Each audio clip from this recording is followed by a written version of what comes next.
Tomemos hoy el capítulo 2 de la epístola a los romanos y, como de costumbre, vamos a ir haciendo la lectura mientras comentamos los versículos. En el capítulo anterior, Pablo ha dicho que el hombre rechazó a Dios. Por tanto, cayó en prácticas pecaminosas que se oponen a la justicia divina y la ira de Dios se ha levantado contra el hombre pecador. Dios es justo, Dios es santo, pero Dios es amoroso. Y Pablo introdujo ese párrafo hablándonos de que el Evangelio es poder de Dios para salvación a todo aquel que crea. Ahora, si los hombres han rechazado a Dios, no importa el contexto social en donde se encuentren o religioso, todos rechazan a Dios. Capítulo 2, versículo 1. Por lo cual eres inexcusable, oh hombre, quien quiera que seas, tú que juzgas, pues en lo que juzgas al otro, te condenas a ti mismo, porque tú que juzgas, practicas lo mismo. Es decir, el hombre observa a los demás y quiere autojustificarse a sí mismo. Y ve que hay algunos que son enormemente perversos, yo diría degradados, y dicen, yo no he llegado a esa situación. Pero si tú lees el Sermón de la Montaña, algunos decían que el adulterio era la comisión real de ese pecado moral y que solo era adulterio cuando se tomaban en el hecho mismo, como ocurrió con la mujer que fue llevada a Jesús. Pero Jesús dice, mira, sin embargo, todo aquel que ha pensado en su corazón codiciar a una mujer que no es la suya, ya ha cometido ese pecado. Por tanto, hay aquí un tribunal que tiene una medida impropia, una medida incorrecta. Estamos viviendo en el tiempo de los relativos. Hemos rechazado la medida absoluta que es Dios y hemos bajado a una medida relativa con la cual juzgamos a los demás. Nosotros nos medimos y con nuestra medida juzgamos a los otros, pero el texto bíblico dice, tú que juzgas a los otros, estás practicando lo mismo. Es decir, eres pecador exactamente igual. Y sabemos, versículo 2, que el juicio de Dios es contra los que practican estas cosas según verdad. Es decir, Dios no ve la parte externa, sino la realidad que impulsa la acción. Nosotros somos muy dados a juzgar las intenciones. Y decimos, mira, este hizo esto porque... No digas por qué, porque tú no sabes realmente cuál fue la razón que motivó a esa acción. Pero cuando el juicio de Dios se produce y Dios examina las acciones y Dios decreta en su justicia la responsabilidad, lo hace según verdad. Es decir, no hay ninguna manifestación que no sea correcta y absolutamente cierta en el juicio de Dios. Versículo 3. ¿Te figuras tú, hombre, tú que juzgas a los que hacen tal cosa y haces lo mismo, que tú escaparás del juicio de Dios? Es decir, el hombre está juzgando y nota dos pronombres personales, tú juzgas y piensas que tú escaparás. No puedes, si tú has determinado que una acción de una persona es incorrecta, es injusta, es pecaminosa, no creas que porque tú juzgas esa acción vas a escapar de la responsabilidad de tus acciones delante de Dios. Versículo 6. ¿O menosprecias las riquezas de su benignidad, paciencia, longanimidad, ignorando que su benignidad te guía al arrepentimiento? Dios que juzga da tiempo de gracia para restaurar la posición del pecador perdido. Menciona Pablo riquezas de Dios, de benignidad. Dios es bueno, es bondadoso, es benigno para con todos, tiene paciencia, como a continuación se menciona. Esta paciencia es la capacidad de soportar un tiempo, una acción sin actuar. Y longanimidad es ánimo largo, corazón ancho. Siempre en el corazón de Dios hay cabida para uno más.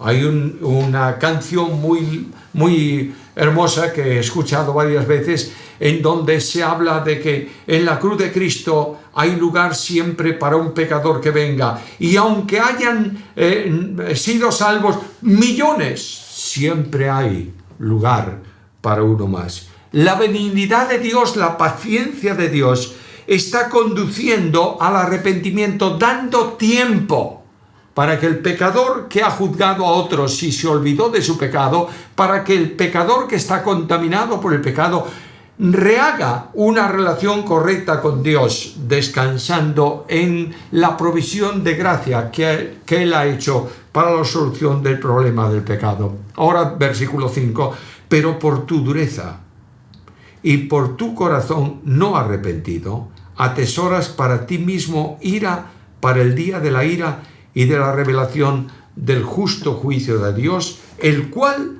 pagará a cada uno conforme a sus obras. El pecador se pierde por la dureza de su corazón.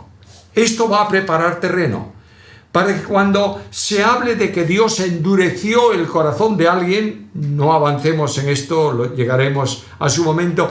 No es que Dios determinó endurecer el corazón de alguien para que se pierda, es que Dios confirma la dureza de ese corazón para aquellos insensatos que creen que la ira de Dios no le va a alcanzar, y hace una advertencia: Él pagará a cada uno conforme a sus obras. Si tú vas a los capítulos finales del Apocalipsis, encuentras el trono blanco, en donde Dios llama a juicio a todos aquellos que no han sido escritos o no tienen sus nombres escritos en el libro de la vida, de una manera más sencilla, los que no han creído. Y Dios dice, bueno, ¿abramos el libro de la vida? ¿Están escritos? No. Bueno, abramos el libro de obras. Y cuando se abre el libro de las obras del hombre no regenerado acarrean para sí la ira del juicio divino. Y Dios pagará en verdad, en justicia, a cada uno conforme a sus obras. Le va a dar vida eterna a los que, perseverando en hacer bien, buscan gloria, honra e inmortalidad. Y algunos ante este versículo dice, ¿ves? Que no solamente la gente se salva por fe, sino que se salva también por obras, porque Dios le da la vida eterna al que persevere en hacer bien, al que buscan gloria, honra e inmortalidad. Nadie que no sea salvo puede perseverar en hacer bien. Por una razón, porque siendo pecadores, nuestra orientación es hacer el mal. Pero cuando la gracia de Dios cambia el corazón del hombre, persevera en hacer bien y busca la gloria, la honra y la inmortalidad. Pero, versículo 8, enojo e ira futura, no la ira actual, a los que son contenciosos y no obedecen a la verdad, sino que obedecen a la injusticia. Es decir, aquellos que conociendo a Dios y su gracia se oponen a ella. Por tanto, perseveran, permanecen en la injusticia, y la injusticia acarrea el juicio y la ira divina. Tribulación y angustia sobre todo ser humano que obra el mal, al judío primeramente y también al griego. No hay acepción de personas delante de Dios. Dios juzga por igual las acciones de los hombres, pero gloria, honra y paz a todo el que obra bien, al judío primeramente y también al griego. El obrar bien, el hacer las obras correctas de Dios, es consecuencia de una vida de regeneración espiritual. Dios es el que produce en nosotros el querer y el hacer por su buena voluntad, y Dios ha establecido obras para que andemos en ellas. Es decir, para que nuestra vida se ajuste a esas obras que Dios ha establecido y hecho por Cristo y en Cristo Jesús.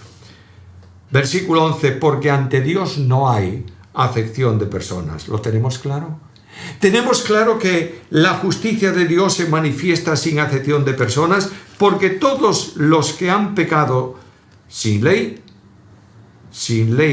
también perecerán. Es decir, los que no son judíos y han cometido un pecado delante de Dios, que conocen perfectamente que Dios es justo y pecan porque no han querido adorarle y honrarle por la revelación natural, estos que no tienen ley, sin ley perecen. Son pecadores convictos, no tienen excusa, y los que han pecado bajo la ley por la ley serán juzgados. Y está refiriéndose de forma especial a los judíos que teniendo ley y conociendo la voluntad de Dios no la practican. Algo más, porque no son los oidores de la ley los justos ante Dios, sino los cumplidores de la ley serán justificados. Ahora tenemos aquí un problema. ¿Alguien puede cumplir la ley para ser justificado? Es decir, alguien puede tener una vida de perfección tal que ningún mandamiento de la ley de Dios haya sido quebrantado por él. Y no estoy hablando de mandamientos ceremoniales, estoy hablando de los 10 mandamientos. ¿Hay alguna persona en la tierra que haya amado permanentemente a Dios sobre todas las cosas y al prójimo como a sí mismo? ¿Hay alguna persona en la tierra que no haya mentido nunca? ¿Hay alguna persona que no se haya comportado mal con sus padres? No existe, ¿verdad? Por tanto, no hay justificación posible por las obras de la ley, por cuanto los cumplidores de la ley no pueden ser justificados porque no la cumplen plenamente. Porque cuando los gentiles que no tienen la ley hacen por naturaleza lo que es de la ley, estos, aunque no tengan ley, son ley para sí mismos. Se oye a veces que Dios escribió en el corazón del hombre la ley. No. Dios escribió en el corazón del hombre la obra de la ley. Y esa obra de la ley es la operativa de la ley, no es justificar, sino acusar de pecado.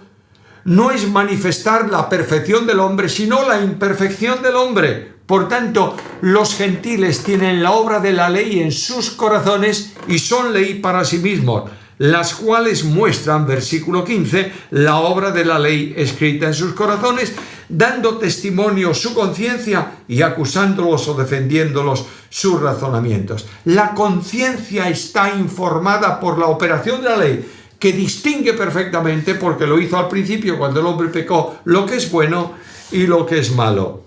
Y en el día en que Dios juzgará por Jesucristo los secretos de los hombres, conforme a mi evangelio, serán puestos en evidencia delante de todos la justicia condenatoria de Dios a causa del pecado del hombre. Ahora Pablo va a hablar primeramente a los judíos. En la iglesia de Roma hay judíos y hay gentiles. En el mundo hay judíos y hay gentiles. Los judíos tienen una arrogante valoración de sí mismos. Habla a ellos primero. Mira, tú que tienes sobrenombre de judío y te apoyas en la ley y te glorías en Dios. Es decir, el judío dice: yo tengo la ley, los gentiles no, ellos son perros que viven en la inmundicia, yo tengo una norma que reglamenta la vida correcta delante de Dios. Además de esto, conoces su voluntad e instruido por la ley, apruebas lo que es bueno y distingues entre dos cosas buenas la que es mejor. Y estás confiado en que eres guía de ciego, luz a los que están en tinieblas. Esta es la arrogancia judía. Yo puedo conducir a los hombres por camino de luz porque tengo la luz de Dios en su palabra.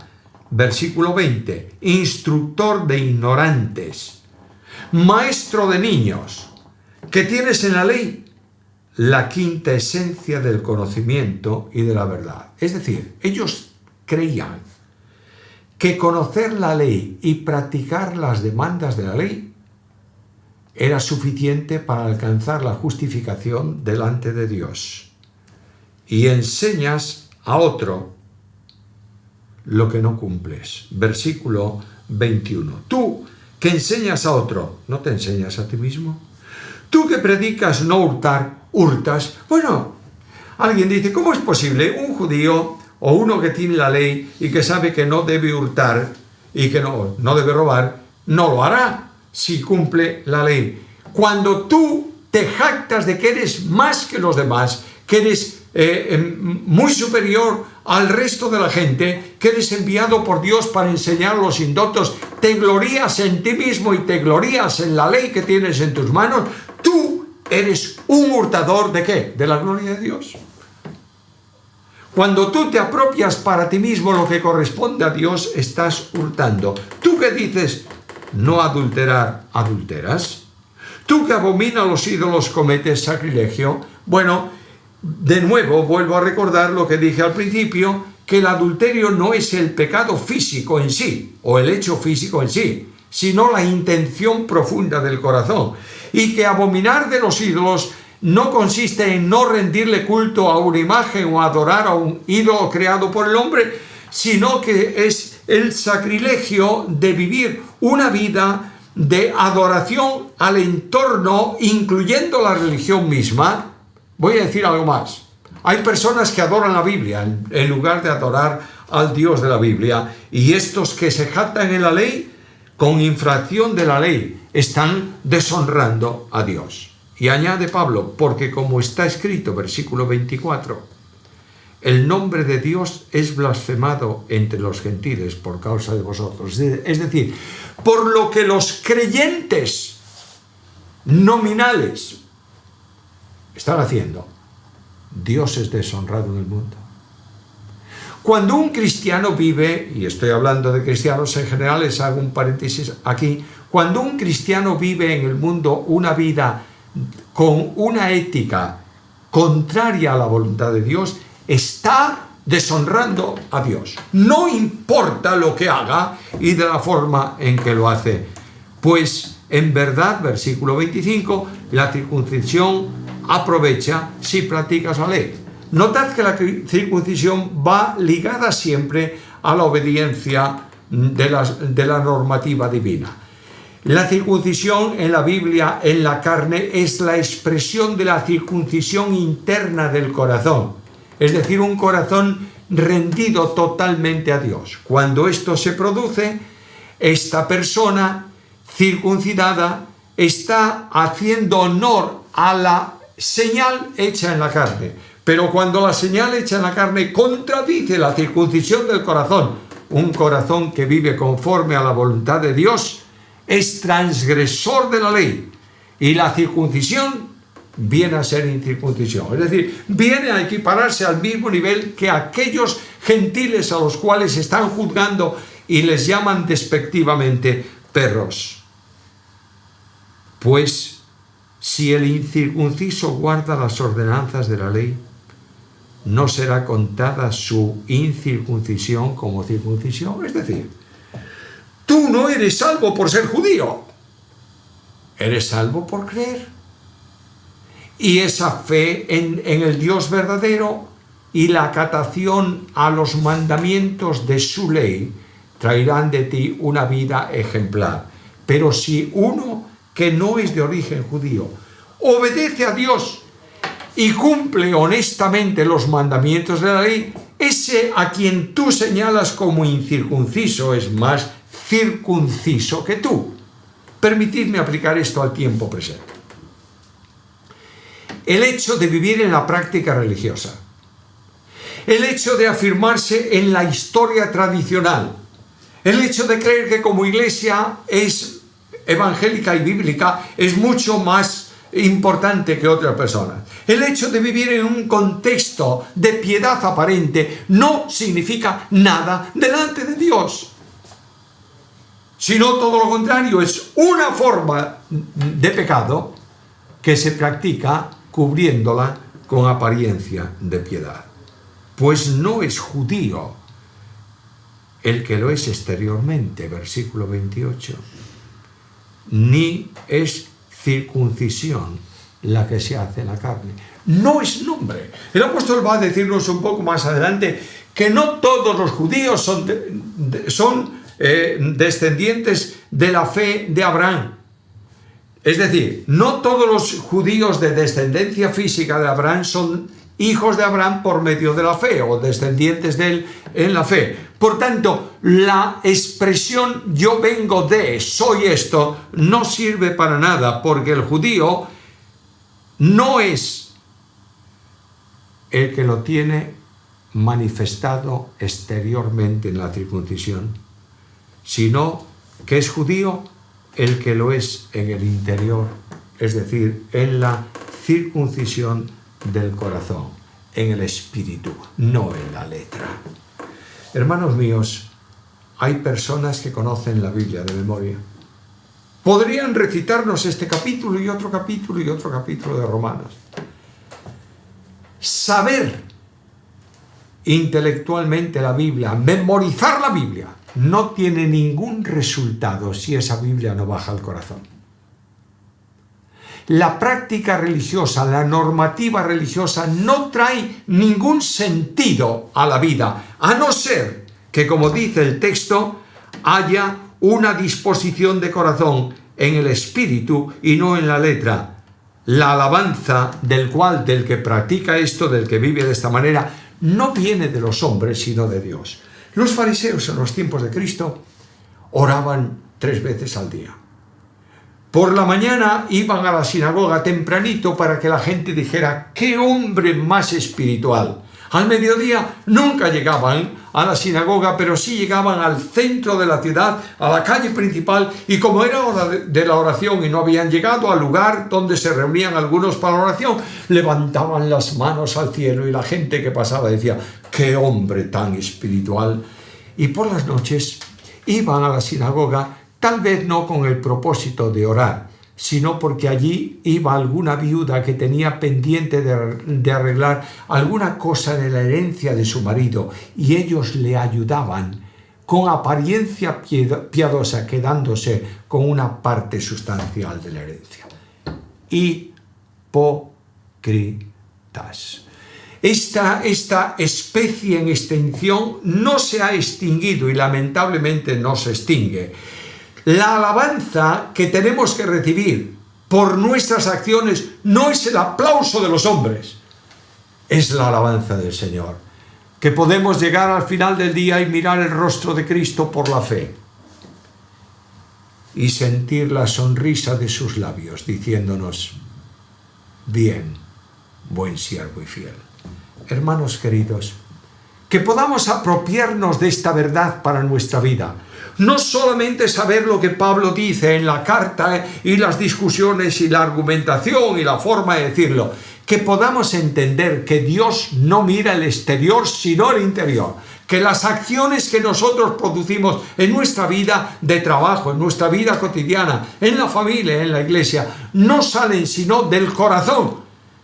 Y el corazón, de la abundancia del corazón, habla la boca. Dios quiere hoy corazones limpios. Y Dios está llamándome a mí y a vosotros frente a este capítulo a que doblemos nuestras rodillas y digamos: Señor, yo quiero vivir para tu gloria. Dame un corazón luminoso, una vida limpia, una orientación clara, porque tú me has puesto en el mundo para que, como tú eres la luz del mundo, yo sea también la luz brillando en las tinieblas. Que Dios permita que esta sea nuestra experiencia en los días que faltan.